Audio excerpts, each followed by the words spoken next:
کیا آپ جانتے ہیں امریکہ نے 20 سالہ افغان جنگ میں کتنی بڑی رقم خرچ کی؟ الجزیرہ نے امریکہ کی براؤن یونیورسٹی کی رپورٹ کے ذریعے یہ بتایا کہ امریکہ نے $2.26 ٹریلین افغان جنگ میں خرچ کیے۔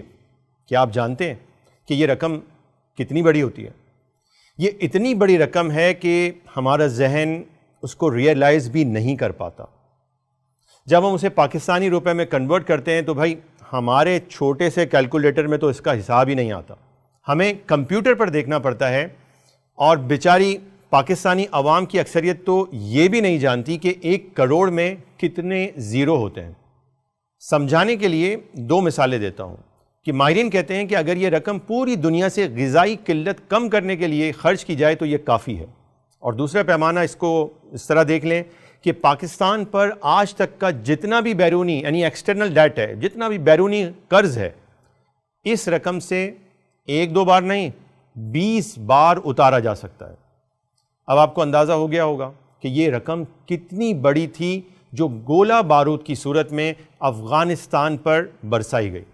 میرا دوسرا سوال ہے کہ کیا آپ جانتے ہیں کہ امریکہ نے 2.26 ٹریلین 2.25 خرب سے زیادہ ڈالر اتنی بڑی رقم کیوں خرچ کی؟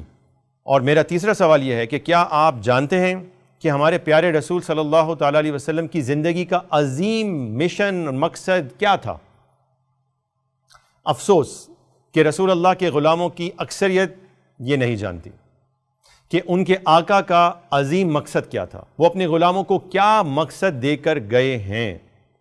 ہمارے نبی صلی اللہ تعالیٰ علیہ وسلم نے اپنی پوری زندگی اس مشن اور مقصد کے لیے خرچ کی کہ دنیا میں ایک اسلامی معاشرہ قائم ہو جس میں زندگی کا ہر شعبہ اللہ کے احکامات اور سنت رسول کے مطابق قائم کیا جائے۔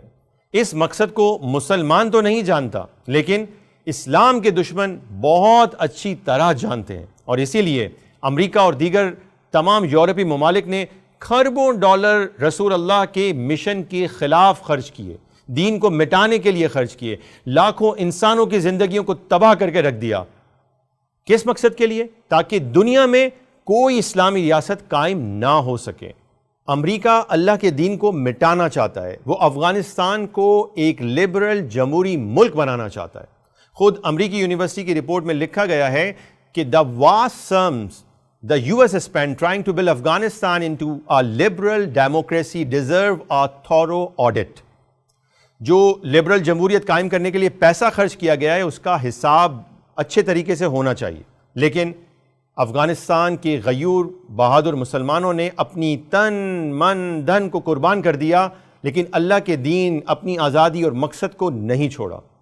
میرا چوتھا سوال یہ ہے کہ کافروں نے تو رسول اللہ کے مشن کو روکنے کے لیے خربوں ڈالر خرچ کر دیے، ہم آقا کے غلاموں نے اور عاشق رسول کے ہونے کے دعوے دار مسلمانوں نے رسول اللہ کے عظیم مشن نفاذ اسلام اور غلبہ دین کے لیے اب تک کیا خرچ کیا ہے؟